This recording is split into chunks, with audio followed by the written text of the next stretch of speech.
साथियों नमस्कार, मैं प्रमोद कुमार आपका स्वागत करता हूं एक और नई वीडियो में।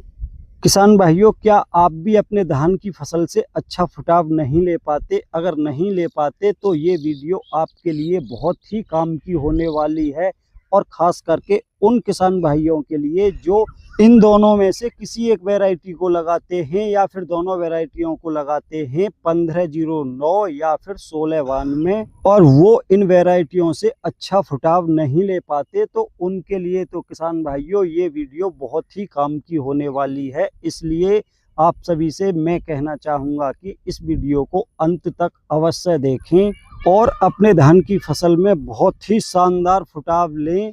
तो किसान भाइयों, पहले आपको ये समझना जरूरी है कि ये जो दो वैरायटी हैं 1692 या फिर 1509, ये मात्र 115 दिन से 120 दिन की वैरायटी हैं। इतने दिनों में ये पककर कंप्लीट हो जाती हैं। सीधा सा अर्थ ये है कि ये दोनों वैरायटी ही कम दिनों की वैरायटी हैं। इसलिए किसान भाइयों, इन दोनों ही वैरायटियों में सही समय पर सही खाद डालना बहुत ही आवश्यक होता है। अगर आपने सही समय पर सही खादों का बिखराव नहीं किया तो फुटाव बहुत कम देखने को मिलेगा, जिससे उत्पादन भी कम देखने को मिलेगा। अगर आप भी इन दो वैरायटियों की रुपाई अपने खेतों में कराते हैं या फिर करा रखी है, तो आपको पहले ये जानना आवश्यक है कि ये दोनों वैरायटी ऐसी हैं जिस दिन आपने इनकी रुपाई अपने खेत में करा दी, उस दिन से लेकर अगले 35 से 36 दिनों तक ही फुटाव निकलता है, नए टिलर्स निकलते हैं। उसके बाद किसान भाइयों, इन दोनों वैरायटियों में से नए टिलर्स निकलने बंद हो जाते हैं। चाहे आप उस समय पर फिर कितने भी खाद डाल लो, कुछ भी नहीं हो सकता।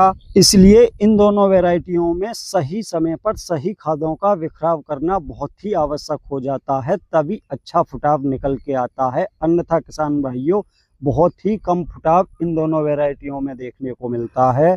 तो आज मैं आपको सिर्फ यही बताऊंगा कि इन वैरायटियों में पहला खाद किस समय पर और कौन सा डालें, जिससे शुरुआत से ही अच्छा फुटाव देखने को मिले। आज की वीडियो में सिर्फ किसान भाइयों, मैं आपको पहले खाद के बारे में ही बताऊंगा। दूसरे और तीसरे खाद के बारे में आपको आने वाले समय में नई वीडियो में बताऊंगा। लेकिन इतना अवश्य बता देता हूं कि जिस दिन आपने इन दोनों वैरायटियों में से किसी एक वैरायटी की रुपाई अपने खेत में कराई है, उसके अगले 30 दिनों के अंदर अंदर आपको 3 बार खादों का बिखराव करना है।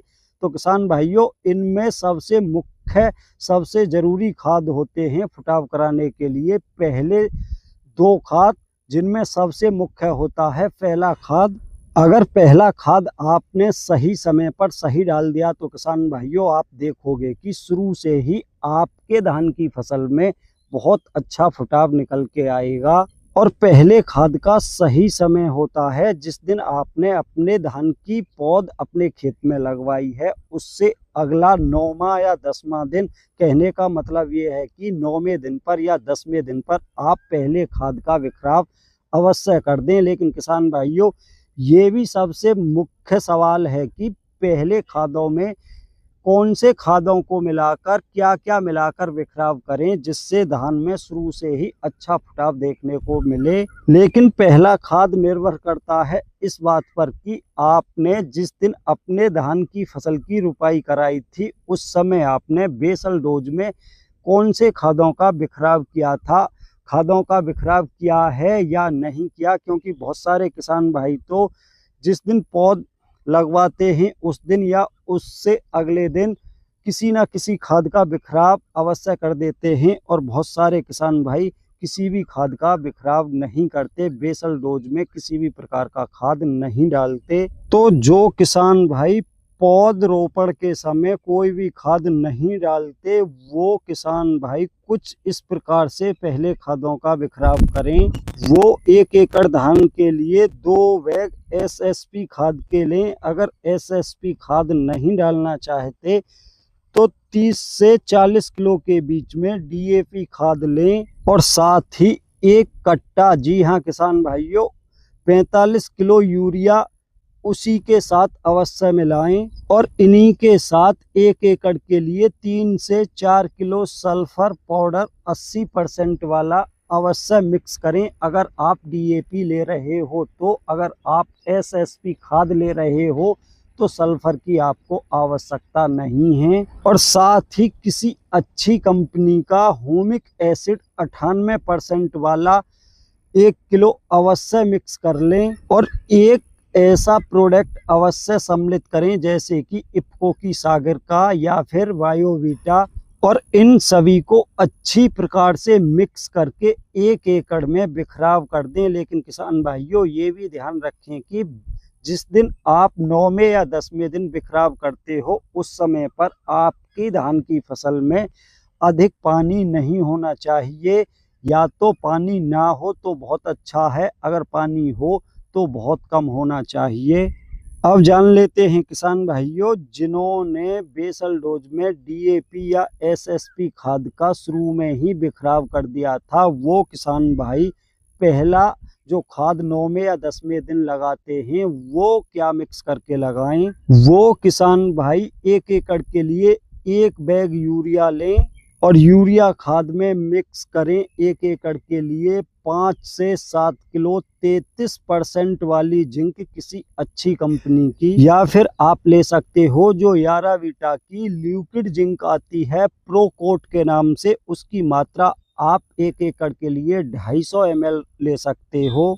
किसी भी प्रकार की जिंक लें या 33% वाली लें या फिर लिक्विड जिंक लें, किसान भाइयों जिंक अवश्य लें और साथ ही मिक्स करें किसी अच्छी कंपनी का ह्यूमिक एसिड 1 किलो 98% वाला, और इन्हीं के साथ मिक्स करें किसान भाइयों जैसे इफ्को की सागर का या फिर बायोवीटा टाइप कोई भी एक प्रोडक्ट।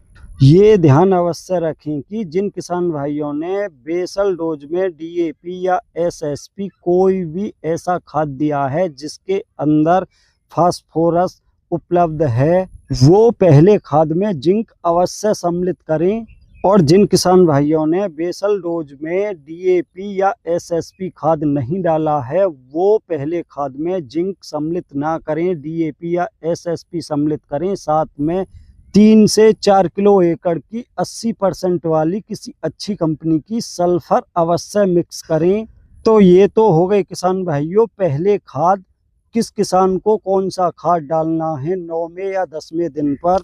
अब इन्हीं के साथ आपको एक कीटनाशक अवश्य मिला लेना है। अगर आपके धान की फसल में शुरुआत अवस्था में धान की जड़ों में जो लाल कीड़े जैसे, लाल केंचुए जैसे बारीक बारीक दिखाई देते हैं, अगर वो लगता है, अगर पिछले वर्षों में वो कीड़ा आपके धान की जड़ों में दिखाई दिया है तो आप किसी भी अच्छी कंपनी का कार्बोफ्यूरॉन अवश्य सम्मिलित करें जिसकी मात्रा 1 एकड़ के लिए 4 से 5 किलो रखें। और अगर आपके धान की फसल में पिछले वर्षों में ये लाल कीड़े वाली समस्या देखने को नहीं मिली है तो किसान भाइयों आप किसी भी अच्छी कंपनी का फिप्रोनिल युक्त कोई भी कीटनाशक लगा सकते हो जैसे कि रीजेंट। कुल मिलाकर ये है कि आपको एक कीटनाशक पहले खाद में अवश्य सम्मिलित करना है। अगर लाल कीड़े जो केंचुए जैसे दिखाई देते हैं वो पिछले वर्षों में आपके धान की फसल में देखने को मिले थे, जड़ों में दिखाई दिए थे, तो फिर आप कार्बोफ्यूरॉन लगाएं। अगर वो दिखाई नहीं दिए थे तो आपके लिए रीजेंट बेहतर रहेगी।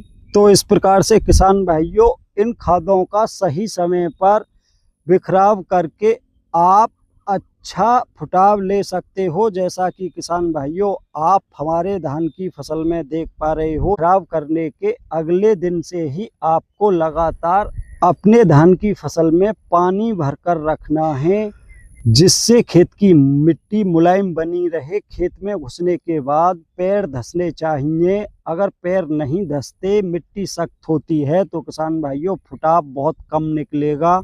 लेकिन साथ ही ये भी ध्यान रखना है कि अधिक मात्रा में पानी खड़ा करके नहीं रखें, थोड़ा ही पानी रखें लेकिन पानी अवश्य भरकर रखें। फिर देखना किसान भाइयों आपके धान की फसल में बहुत ही शानदार फुटाव देखने को मिलेगा जैसा कि हमारे धान की फसल में फुटाव देखने को मिल रहा है। तो किसान भाइयों, अगर अभी भी आपके मन में कोई सवाल हो तो कमेंट अवश्य करें। तो आज की वीडियो में इतना ही था। वीडियो पसंद आई हो तो वीडियो को लाइक करें, दूसरे किसान भाइयों के साथ वीडियो को ज़्यादा से ज़्यादा शेयर करें, और जिन भाइयों ने अभी तक हमारा चैनल सब्सक्राइब नहीं किया है, हमारे चैनल को सब्सक्राइब करें, क्योंकि आने वाले समय में आपको धान से जुड़ी वीडियो समय समय पर देखने को मिलती रहेंगी।